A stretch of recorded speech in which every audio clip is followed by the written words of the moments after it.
Welcome to Dicejunkies, and this is Random Encounters, and I'm with Q. and I'm Xenodamus. Hope you enjoy. Good.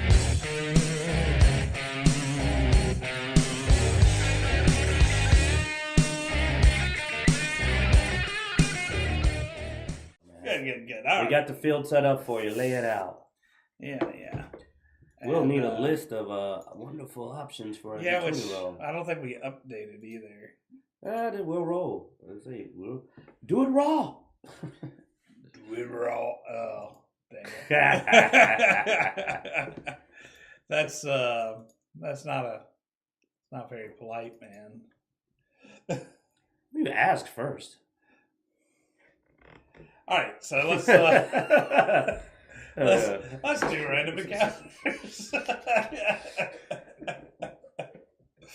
Oh goodness! All right, I'll roll first, I guess. You got the die. What you got? All right, so we got 9. Role playing. Why so serious?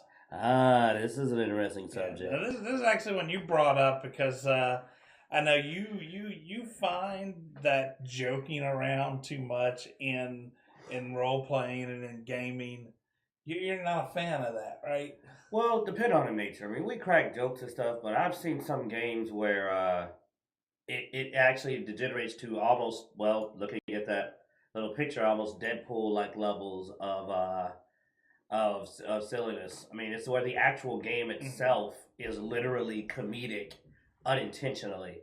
You know, it's not designed to be comedic, but everybody's doing incredibly silly and insane things. And I mean, there's some people like that. I mean, I think you like the more lighter-hearted style, right? Yeah, I actually like. I'm not a big serious person when it comes to a gaming. Now, I mean, I think serious games have their place, but it's not my preferred method. I prefer a more light game, light on rules, light on on getting too hardcore. It's one of my reasons why I'm not a big Pathfinder fan, because it to me, Pathfinder, where it's high fantasy, it's so mechanical that there's not a lot of room for play. And that's why I like Fifth Ed a lot, is because Fifth Ed gives you a lot of wiggle room and play room. And I mean, I've seen people, and I mean, I'll be honest, a lot of people enjoy it and have fun. So I've tried to get off of my high horse with my sentiment. But man, I've just seen so many games too where people literally say, "Oh, dude, yeah, we're doing this, blah blah, we're joking around." It's like, "Oh yeah, did y'all save the? Oh man, we didn't get out of town. Like, we freaking got lost, and she still kidnapped my goblins, man. I don't know if we were gonna bother." You're just like. That, like, when I go like that, when I hear that just lack of any progress because people are like, I'd rather play with play with this chicken I found on the side of the road, because some of it, gets really silly. Well, no, I mean, and I'm just like, okay, guys, in that case, sit around and tell each other jokes. Like, I mean, but that can be reeled in by the DM, though. I mean, yeah, okay, you were supposed to save this damsel in distress, whatever. mm-hmm. They sat around the pub, got drunk, and forgot about her. Whatever, had lots of laughs. Okay, well now she's dead. Were they hired to go save her? If they were, there may be consequences, stuff like that. I mean, you still can have humor without just being stupid. Now, and I guess that's where the difference to me comes in: is there's humor and there's stupid. And see, a lot of the stories that I hear start off with humor that I've heard now, mind you, tend to roll over into stupid. Like, we've got a friend of ours who you met him last night.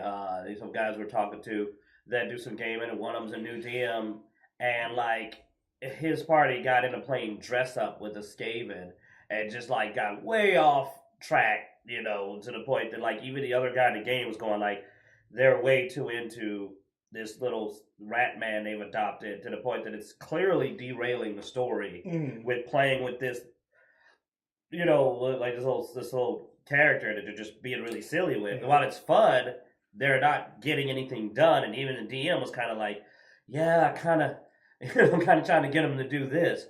And if you're not an experienced DM like yourself, who easily can keep, because I mean, yeah, you just came up with a good reason. They goof off too much and consequences start happening, they'll get off their butts. But newer DMs aren't quite as willing sometimes to dive in there and go, "You failed. This person's dead," and then have the party go. Because there's some players that are immature. They'll be like, "Oh man, you're ruining our fun. Why you got to be like that?" It's like, it's been a week. Yeah, it's been a week, and the goblins are hungry. You know what I'm saying? Like, you freaking just decided to. Remember, you wanted to go find a new pair of shoes, and like y'all been running around all day having shoe sale runs, and it's like you let this person die. Well, and that's why I think there is a happy medium. I think you can find a place where you can still have a lot of humor in games without being completely derailed. You're bad about derailing games yourself, not out of humor, but out of outside information. Like you'll start just talking about something to trigger a story, and you completely get off, and we end up not getting anywhere in a game session. Now it's not in character time though, it's just because of out of character time ran out because we got derailed. And that's sort of similar. Some people get derailed in character, some people get derailed out of character. As a DM, you try to keep things from getting derailed either way, but while still keeping it fun. And I'll give you that. I mean, with our gaming group being a long-term group of friends and only getting together on the times we do the sessions, we end up doing a lot of reminiscing, and I especially am prone to telling old stories and stuff. But like in character, we manage to keep a running narrative going where it doesn't tend to get bizarre. Because I know you get irritated when people in game do that stuff. Because I've seen you when somebody gets like let's say a person of a certain alignment does something really odd that just clashes. I've seen you get irritated too. So I mean, I get irritated. Like I don't think humor has to be out of character. Yeah, I agree. Now don't get me wrong. I don't want y'all to think I don't have a sense of humor either. Because like the best games we ever played were the comedy games. We've had games where we start off going, "This is a comedic game," and they're amazing. I've also had sessions where this particular session is designed to be comedic. Yeah. I guess it's the unexpected comedy that gets to where people start thinking it's okay, because we've seen people in game behave like madmen, just like insane stuff, and that drives me crazy because I'm like, okay, my character's not going to want to hang out with a guy that suddenly just starts doing really insane stuff in the middle of a quest that you're just like, why are you licking walls? Well, I think some of it is when you take stuff too seriously, you end up derailing the game in itself. Like, we had a friend, I think it missed, once mentioned, the SS, Bodie McBoatface, in a game. And where everybody could have just ignored it and kept on going, and it wouldn't have hurt anything. It would have just been a ha-ha, whatever, and then we kept on going. Somebody had to go, "That's not something in character, like nobody would know. That's internet speak, and da-da-da." And it's just like, you can't let that stuff bother you. Somebody drops something, you just need to keep going, keep playing the game. Like, to me, when you go and you take something too serious, you're hurting yourself as much as you're hurting everybody else in the game. The ultimate goal should be a smooth narrative. You're right. We'll meet in the middle there. You're right. The main thing is to keep the game flowing and keep everybody invested in the game, but also having fun. You don't want it to be derailed in any direction. Yeah. So it definitely can be too serious. It can also definitely not be taken serious enough. The real thing is getting a group of players together that agree on that. The biggest thing I recently had a conversation about is they have one person who is extremely low rules and seriousness in a game. I don't know if you were there for them. I think you had left when we started talking about that. And this one other party, I had not even our party. It's another person telling about their gaming group. And they have one person that's like 0 seriousness, and another person that's like 100% seriousness, and then a bunch of people in between. And it causes mass conflict because the not serious guy will start getting everybody's nerves. The too serious guy gets too angry over everything, and the people stuck in the middle can't enjoy the game. And that comes to just group cohesiveness and actually just trying to find a group that works well together. Go ahead and roll. That's when you show your veteranhood as a DM. Yeah, because you can make it work. Almost. Uh-oh. You frickin'... We have rolled something horrible. We have to improv and pick a subject that normally we would not consider something that we would want to talk about, and then we got to talk about it. Yeah. It's been so long, I had to literally recap what it is. Yeah, no, I mean, since we lost Damien, we don't roll nearly as many ones. Well, he's the horrible person, the most horrible of us all. So I'm actually challenged here to try to find something that I can talk about that won't immediately get this ended mid-word. Like literally, some mod is just like beep, and we're gone. Well, I mean, okay. I mean, what about some of the most controversial geek topics there is? What about Star Wars versus Star Trek? You know? Oh, okay. You stopped me when I'm about to be like, oh well, we can go back to Femthor, but no. Star Wars versus Star Trek. How about that? We could also talk about the Runaways and the odd way they're going with some of the parts of that we didn't like. But no, that's subject too. You're right. That's right on the nose. That's also spoiler. Yeah, Star Trek versus Star Wars. Star Trek versus Star Wars. Well, I'll go ahead and then if we're going to talk about, we normally wouldn't start this fight because of the fan camps, especially because honestly, the new Star Trek, I mean, I don't like what they did with the Klingons. I don't really. I mean, it's interesting the other characters, but the new Klingons aren't pulling it for me. But compared to the new Star Wars, I'm not happy about where Star Wars started heading with the last movie they did. So if I were to say which one to me is screwing up more, I'd probably say Star Wars. I think I'd rather watch the new Star Trek. Pro Star Trek. Yeah, I'm gonna go with the Federation here. Star Wars had a good start, and then they did their little Last Jedi movie, and I said I think I'm probably done with Star Wars. I don't even expect to go see any more of the movies. I'm not expecting much from the Han Solo. If for some reason you couldn't get that from the way I have been talking in all the last few videos, that movie's a terrible idea and it's going to suck. Well, I'm gonna look at it from just the movie perspective. The Star Wars movies versus the Star Trek movies. Yeah, I wasn't talking about the Star Trek movies. And I'm gonna have to. I mean, dude, the first Star Trek movie of the reboot was pretty good. Was all right. It was pretty good. After that, they blew Star Wars out of the water on being just horrible and bad. Yeah. I mean, the acting got somehow some of the actors forgot how to act. Or just post. Maybe they just did horrible post to it or something. But the story was crap. The Star. So I'm gonna go pro Star Wars just out of the movies. No, you got me, dude. I forgot about the Star Trek movies. I'd wiped them out of my mind. I was like, oh my God, you bastard. You got, I lose. You're right. So even though Star Wars didn't go in the direction I wanted it to with this last movie, it was still better than Star Trek. Movies. Yes.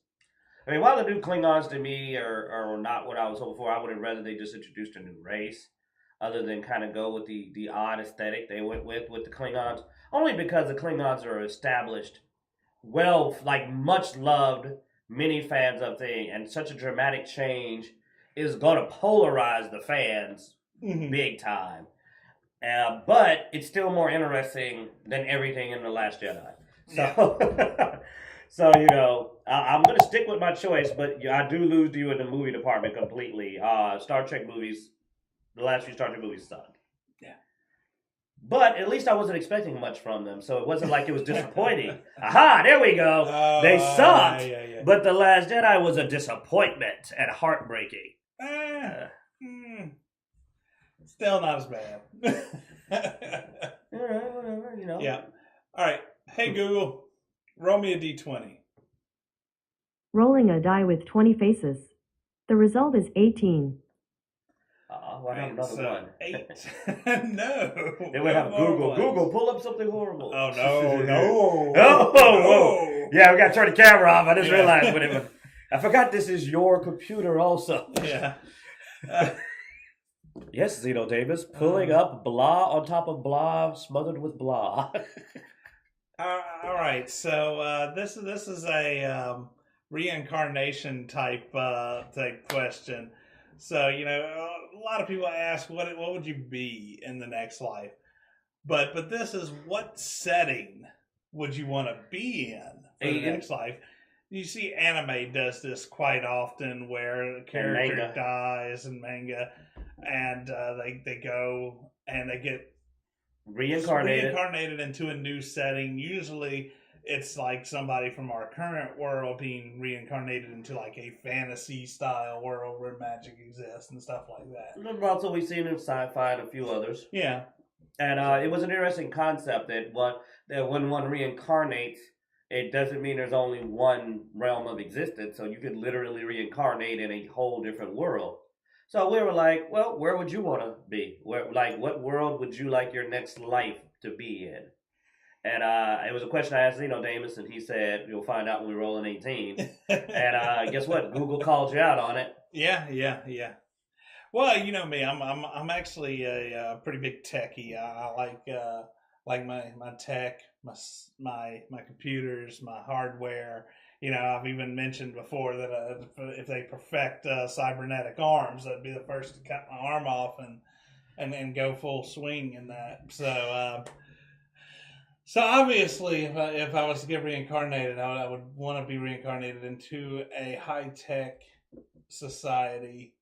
That's not distinct enough though, because there's a lot of cyber like sci-fi future, cyberpunk future. Honestly, cyberpunk, because I like that theme as well. There you go, man. Don't pick a safe one. There you go. So, cyberpunk, a little bit of danger, some grit. There you go. I'm not shocked you said cyberpunk. I was curious if you were going to go a little further and get into that Shadowrun style, but you're more of a pure cyberpunk guy. Yeah. I'm definitely more pure cyberpunk versus the introduction of magic and all that stuff.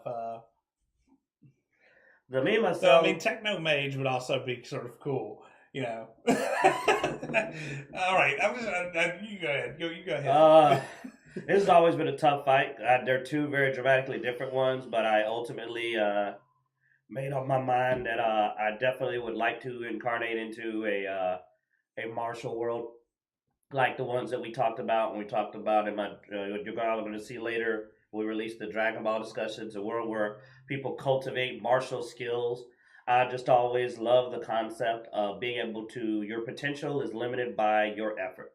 Because in these Zeon novels, it's you training yourself, and your limit, how far you go, is you. You are what goes. And the idea of seeing how far I can go, and what my max potential I can reach is, and a direct results for hard work like that, a power for hard work is just naturally tempting, and I would love to see it. Plus, the fighting, the competition, the brotherhood, and the traditions, I'd love it.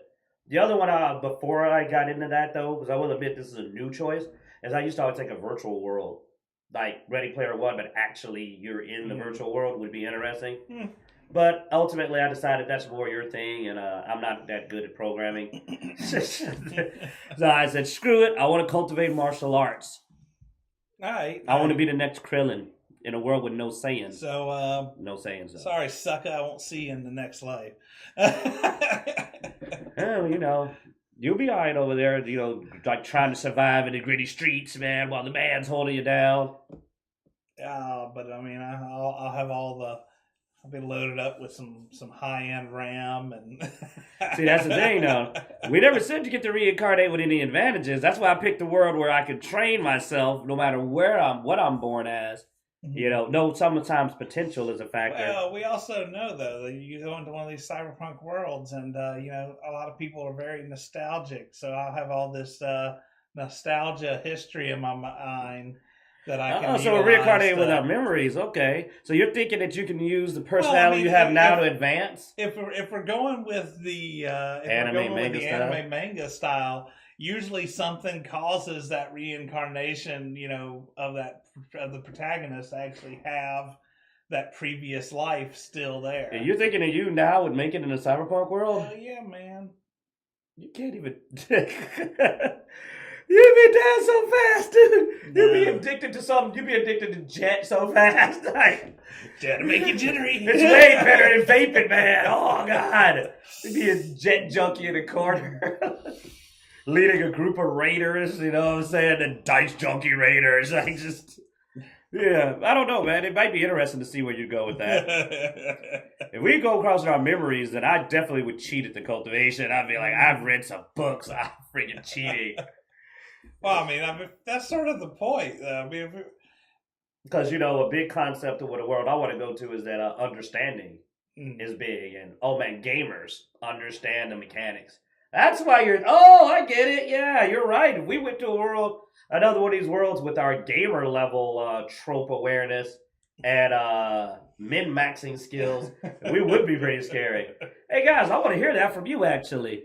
Our fans out there, I want to hear what world you'd like to go to and how you'd abuse your current knowledge to get the most out of it. I mean, think about what you know now and where you'd go.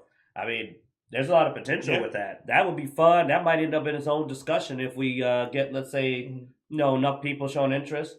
Guys come on there and you talk about it. We'll go into it and let some people explore that. I like that idea. How would you use what you know now in that preferred setting to get ahead of the competition? Yeah, so, I mean, if you're watching this Random Encounters on YouTube, drop it down in the comments. Watching it on Twitch, you can comment in the chat there. Or if you're listening to the podcast, just visit us at Dicejunkies.com and you can comment there. We're looking forward to seeing it. I believe we've gotten our random encounters rolled up. Yeah. I think it is all rolled up, buddy. Okay. Let's try not to get into jokes. It's so bad. Oh, I wasn't talking about nice, dude. That was a weed joke. This is why you. This is why you have. This is why you have so much trouble with comedy and D&D games, because you suck at humor. Yes, I do. Anyway, guys, look, thanks for watching or listening or whatever you're doing. Thanks for all of it. We hope you enjoyed. Check us out on YouTube and Facebook and all that good stuff. You can actually just go to www.dicejunkies.com, and there we'll have links to everywhere you can be found online. You can go to the individual pages, like us, follow us, so you can keep up with all the cool stuff we're doing. We've got a lot of videos getting ready to come out. So, Q's got his Dragon Ball stuff, and we try to do 2 or 3 perception checks throughout the week. So stay tuned. Hope you enjoy.